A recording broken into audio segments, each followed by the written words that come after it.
Hey everyone, this week we're back at the 914. Today we actually have a very short checklist. The checklist includes finish inspecting the driver's side frame. The frame on the driver's side is actually a lot better condition than the passenger side. I can see already that the rear portion of the unibody is actually intact. I'm just not sure how solid it is yet. So let's keep things quick and painless and get this ugly panel off of the car.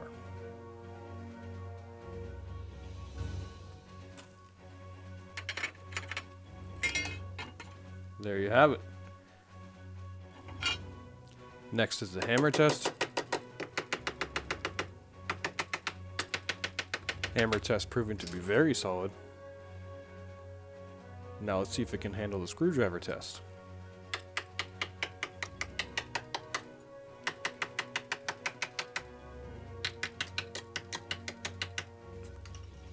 Screwdriver test passed. We're going to use our famous 80 grit sand flat disc to buff this out a little.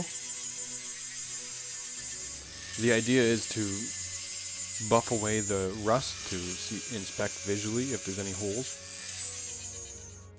There's no visual holes, but the jack support is rotted out, which leads me to believe that we need to inspect further down the frame. I'm having a strange deja vu feeling right now, like once the support is off, we're going to find some thin sheet metal underneath. And there it is. Take off that front piece.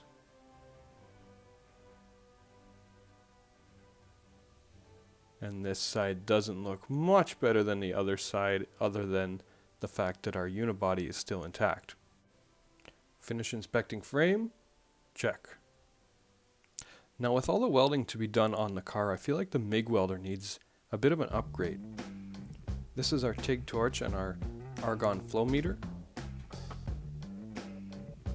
What we're going to do is we're going to use this extra hose and we're going to see if we can adapt some gas to our MIG welder. We need a MIG welder, a soldering torch, some flux, solder, 1/4 inch copper tubing, some pieces to make the gas valve, a little bit of sandpaper, and a drill with a 1/4 inch bit on it. First I'm going to have to take this coupler off the front of the torch and drill a small 1/4 inch hole in it so that I can adapt the gas into the nozzle. With marking where I need my hole, I confidently drill the hole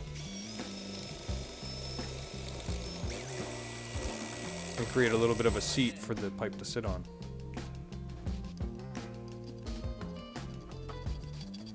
The sandpaper would work great, but a file is faster.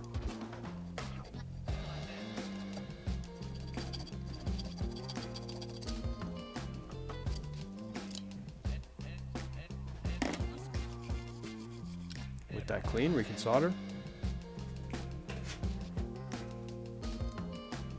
Yes, I have 3 hands.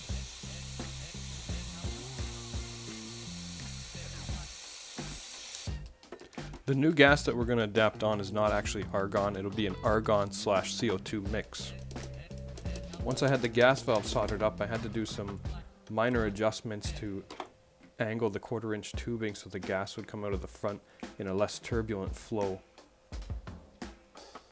This is what the torch ended up looking like in the end. Let's do an example with our mini MIG. You can see there's 2 speeds, 1 and 2. So we're on number 2.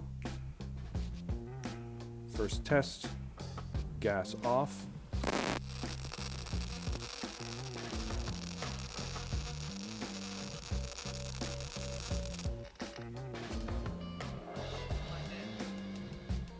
Now let's test it with the gas on.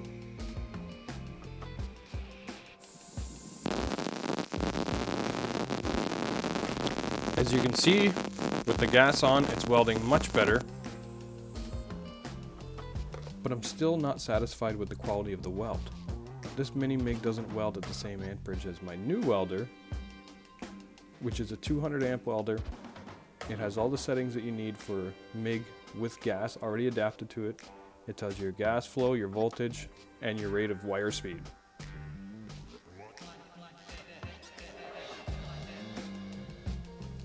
As you can see, the new MIG welder does a fantastic job. Not only does it adhere really nice, the quality of the welds is nice and smooth and wouldn't require much grinding.